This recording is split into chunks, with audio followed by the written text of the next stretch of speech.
وَيَذْكُرُ اسْمَ اللَّهِ فِي أَيَّامٍ مَعْلُومَاتٍ عَلَى مَا رَزَقَهُم مِّن بَهِيمَةِ الْأَنْعَامِ என்பதாக அல்லாஹ் தஆலா சூரத்துல் ஹஜ்ல அறிவிப்பார்.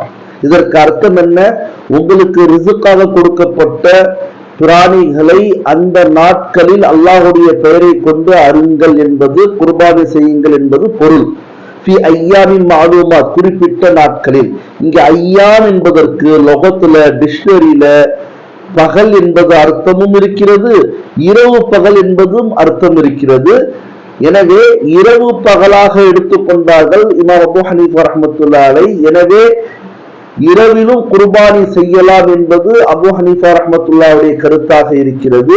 இமாம் மாலிக் ரஹ்மத்துல்லாஹி அலைஹி ஐயாம் என்பது பகல் தான் அர்த்தம், பகல்ல மட்டும் தான் குர்பானி செய்யணும்னு சொல்லிட்டு அவங்க எடுத்துக்கிட்டாங்க. இப்படித்தான் கருத்து வேறுபாடுகள், ஆய்வுகள் செய்தார்களே தவிர தன்னுடைய மனோ இச்சையின் அவர்கள் ஆய்வு செய்யவில்லை என்பதை நாம் விளங்கிக் கொள்ள